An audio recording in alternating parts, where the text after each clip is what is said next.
تصور کنید در یک جنگل تاریک و مه‌آلود در قرون وسطی قدم میزنید.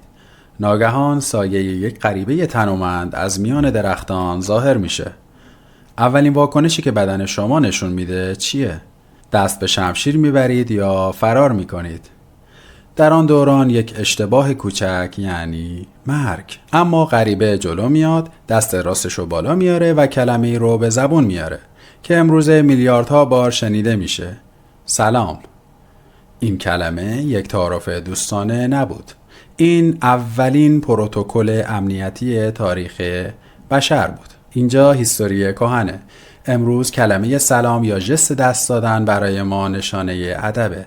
اما اگه ماشین زمان رو به چند هزار سال قبل برگردونیم، میبینیم که این کلمات و حرکات تنها مرز بین زنده موندن یک مرگ خونین صدم ثانیه‌ای بودن.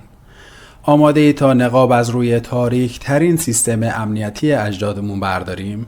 بشر اولیه هر غریبه ای رو یک تهدید مرگبار میدونست. در دنیای بدون قانون، پیشفرض مواجهه با یک انسان دیگر جنگ و غارت بود، نه دوستی و دست دادن.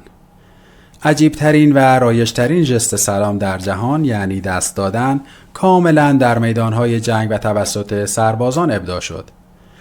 یک اسکن بدنی کاملا محترمانه. وقتی دو جنگجوی یونانی یا شوالیه‌های قرون وسطی به هم می‌رسیدند، دست راست خود را جلو می‌آوردند. چرا دست راست؟ چون 90% انسان‌ها راست دست هستند و شمشیر رو با دست راست می‌گیرند. نشان دادن دست خالی یعنی من سلاحی ندارم. اما جنگجویان باستان به همین راحتی به هم اعتماد نمی‌کردند. آنها مچ دست یکدیگر را می‌گرفتند و به شدت تکان می‌دادند. فلسفه این تکان دادن چیه؟ برای رسوا کردن خنجرهای پنهان. اگر کسی خنجر یا تیغ تیز کوچکی رو تو آستین پنهان کرده بود، با این تکانهای شدید و ناگهانی اسلحه از آستین سر می‌خورد و با صدایی روی زمین می‌افتاد. جالبه بدونید که رومی‌های باستان حتی یک قدم فراتر می‌رفتن. اونها به جای کف دست دقیقاً ساعد همدیگر رو میچسبیدن تا مطمئن بشن هیچ سلاحی در آستین زره پنهان نشده. یعنی ژستی که امروز بین رفقا یا قراردادهای کاری کاملا صمیمانه هست، در اصل یک تفتیش بدنی نظامی برای بقا بوده. حالا به کلمه سلام بپردازیم. این واژه در فرهنگ‌های خاورمیانه و زبان‌های سامی از ریشه عمیق به معنای سلامت، امنیت و صلح میاد. اما چرا صلح اجباری؟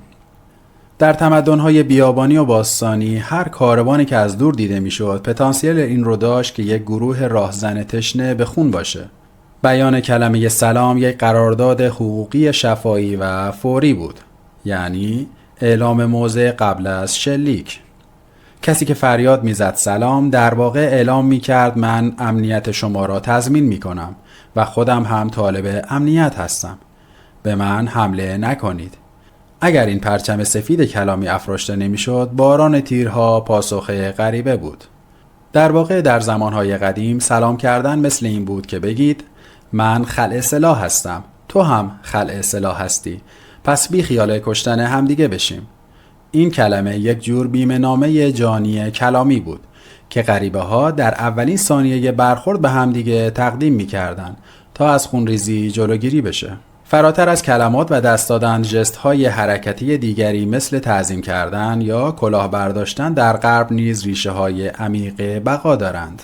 از نظر بیولوژیکی وقتی سر خود را در برابر کسی خم می‌کنید، چشمان خود را از او بر می دارید و گردن خود را که شاهرگ اصلی در آن قرار دارد کاملا بی‌دفاع در اختیار او می گذارید.